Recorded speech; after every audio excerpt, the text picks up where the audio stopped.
Hey everyone, and welcome to Revy Review. Today, we are settling a massive debate in the world of budget gaming laptops. This is a real showdown, a clash of titans for 2025, and it's all about helping you decide where to put your hard-earned cash. So, let's get into it. So you're on the hunt, right? Searching for that perfect gaming laptop that doesn't completely empty your wallet. You know how it is. In this price range, it feels like you always have to compromise on something. Power, build quality, the screen. It's tough to find a machine that ticks all the boxes. But I've got some good news. The search might just be over. Two laptops have seriously stepped up to the plate, and they are both packing a major punch, promising a top-tier experience without that crazy price tag. And here they are. In this corner, we've got the Lenovo LOQ. And just so we're all on the same page, that's pronounced LOQ. And in the other corner, the redesigned and really powerful HP Victus. We're going to break down everything, and I mean everything, to see which one gives you the absolute best bang for your buck. Okay, first things first, let's talk about how these laptops actually look and feel. I mean, the build quality is the first thing you notice, and it tells you a lot about how well the machine is going to hold up over time. So both are made of polycarbonate, but they have totally different vibes. The Lenovo LOQ goes for this clean, almost metallic look. It's very minimal and sleek. The HP Victus, though, has this really unique, soft, kind of velvety finish. It feels amazing to the touch, but just a heads up, if your hands get a little sweaty, it will definitely show fingerprints. Now let's talk about the hinge, because this is actually a big deal. HP got a lot of heat for wobbly hinges a few years back, and to be fair, they completely fixed it.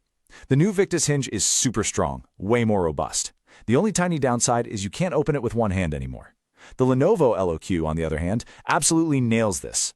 It has a strong dual hinge design that passes the one-finger open test with no problem. It's a small thing, but it just feels premium.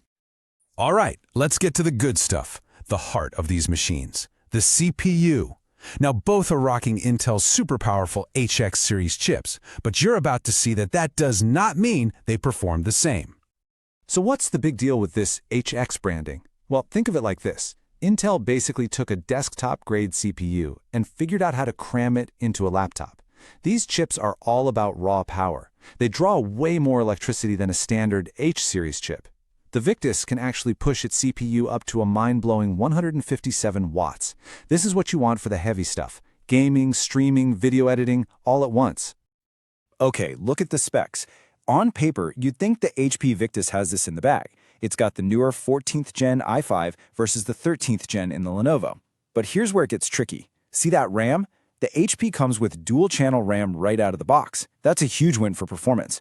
The Lenovo ships with single-channel, but, and this is important, it's got a free slot so you can easily and cheaply upgrade it to dual-channel yourself. And this is where my jaw dropped. Check out these multi-core scores. The Lenovo's older 13th Gen chip absolutely destroys the new 14th Gen in the HP. A score over 16,000 is just insane for a laptop in this class. What that means in the real world is for any task that uses all those cores, like rendering a video, the Lenovo is going to be way faster. But hold on, multi-core isn't the whole story, especially when we're talking about gaming. The thing is, the HP Victus has a higher single-core score. And since most games still lean really heavily on the speed of just one core, that newer 14th Gen architecture gives the Victus a small but definitely noticeable edge when it comes to raw gaming frame rates. So, that's what the benchmarks say. But how does all this techno jargon actually translate into playing games? I mean, that's why we're here, right? Let's fire up some titles and see what happens. We'll start with a beast of a game, Cyberpunk 2077. With ray tracing on low and DLSS enabled, the results are, well, they're pretty much a tie. Both laptops are hovering right around a super smooth 50 frames per second, so for those big, beautiful single-player games, either one of these is going to give you a fantastic experience. Okay, what about the competitive scene? In a CPU-heavy game like Valorant, both of these machines are just absolute monsters. We're talking well over 300 frames per second on high settings. That's the buttery smooth, high refresh rate gameplay that you need to get a competitive edge. It's just incredible. So, you might be wondering why the gaming performance is so close. Well, here's the secret sauce. Both Lenovo and HP use the full-power 95-watt version of the RTX 3050 graphics card. A lot of other brands will choke their GPUs with a lower power limit to save on heat, but not here.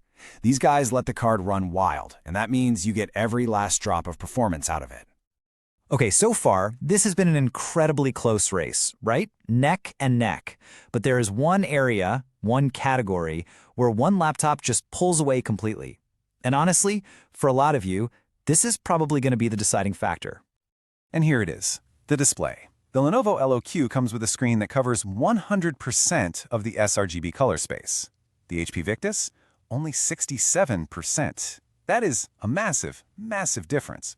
Think of it like this. The Lenovo screen shows you all the colors the way they were intended to be seen, rich, vibrant, and accurate. The HP's is just a little more washed out. And the impact here is huge. It's not just about your games looking prettier. That 100% sRGB screen makes the Lenovo LOQ a legit tool for creative work. If you do any photo editing, video color grading, or design work, that display is an absolute game changer. You can't get that on the Victus. Now, when you need to go portable, the HP Victus pulls ahead. It's got a bigger 73 watt-hour battery, which can get you around 4.5 hours of light use. The Lenovo LOQ has a smaller 60 watt-hour battery. Now, it does come with this really nice, compact, slim charger, which is great for travel, but you're just not going to get as much time away from a power outlet. So, the moment of truth. After all the tests, all the comparisons, which one of these amazing laptops should you actually spend your money on? Let's break down the final verdict. Okay, the Lenovo LOQ is the easy choice if you're an all-rounder. If you're a student, a content creator, or just anyone who wants a laptop for more than just gaming, that beautiful, color-accurate screen, combined with its monster multi-core power, makes it the clear winner, no question. The HP Victus, on the other hand, is for the pure gamer. If your number one priority is squeezing every last frame out of competitive games, that 14th Gen single-core advantage is going to matter to you. Plus, you get that great keyboard, a solid build, and dual-channel RAM right out of the box. It's a dedicated gaming machine through and through. Look, at the end of the day, you really cannot make a bad choice here. Both of these laptops are incredible for the price. The decision just boils down to what you care about more. Do you want a superior screen and powerhouse multitasking, or do you want a slight edge in pure, unadulterated gaming performance? So, have you picked a side? The facts are all on the table, and now it's up to you. We've put direct purchase links for both the Lenovo LOQ and the HP Victus down in the description for you. Let me know in the comments which one you're leaning towards and why. Thanks for tuning in.